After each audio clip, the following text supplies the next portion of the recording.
fiican aad isku daydid inaad baldadka yara caawin karto oo qof kasto inaga mid hadii uu sameeynta dadku oo fiican tahay dadkina waxba qofkii ka faa'iideeya waxaan doonayaa inaan yara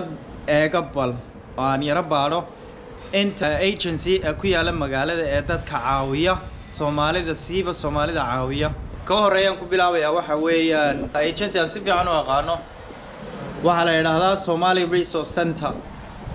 dadkana si fiican bay u caawiyaan inanka marka la hadlay wuxuu yiri badana dumarka noo yimaado ragga intooda timaada aad bay yariin beeri badana waa dumar bay u badan yihiin waa agency u dhigma agenciyada kale ka furan magaalada cadaanka iyo gaalada kale ay leeyihiin lacagta badan la geliyo badana wax weyn bay qabtaan community-ga wax aad iyo aad u fiican oo qofkii foomamkiiba dumarkii la buuxiyaan lawyer iyo waxa hadii loo baahdo way la caawiyaan marka waxyaabo badan bay u qabtaan dad power weyn u weeyaan oo ku tala galeen in dadku iska yimaadaan iska fadhiistaan iskaga dalxiisaan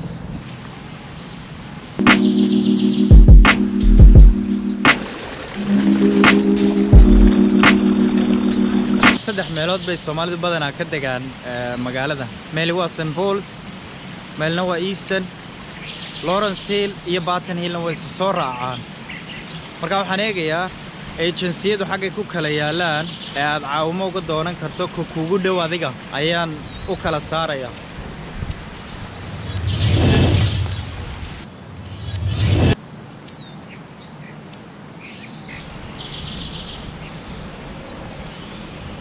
marka dad Barton Hill degan tahay waxa ku fiican Somali Resource Center inaad tagto oo Barton Hill iyo Lawrence Hill ba u dhow kama foga aad bay ugu dhowdahay waxaa ku taala Barton Hill Settlement meesha la dhahay ku taala hadii aad degan tahay St Paul's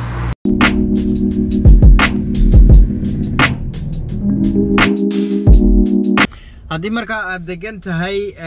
St Paul's waxa ku yaala South West Somali Association oo iyaguna qabta inta ay qabanayaan community-da kale Soomaalida caawiya markay noqoto xagga wax qabadka isla sidii unba kuugu qabanayaan isla sidii kuwan ay kuugu qabanayeen ayuunbay kuwana kuugu qabanayaan wixii aad ula timaado adoo wixii caawimo aad u baahataba caawimo meesha doonaha kaaga xidhmee way kuugu caawinayaan hadaan ku caawin karin marka dad kale oo ku caawin karayay ku gudbinayaan hadda degan tahay St Paul's marka waxa kuugu dhow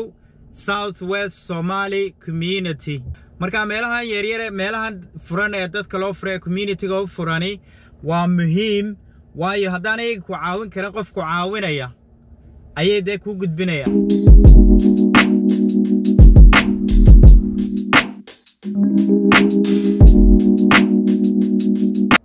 waxaan ka hadlayaa iminka agency-gii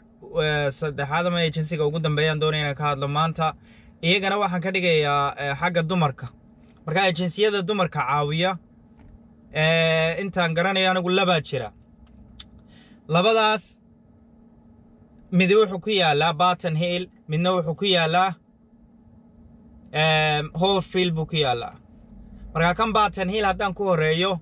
waa meel ay dumarku isugu yimaadaan ku sameeyaan activities kala duwan waxa kamida tolida waxa kamida maxaa la yiraahdaa isu yimaadaan ay sheekays weydiistaan iyo wixii kale community-ga ugu qaban karaanba waxa kale oo iyaguna jira North Bristol Somali Group waa dumar waa agency dumarka u khaasa oo khaasatan caawiya dumarka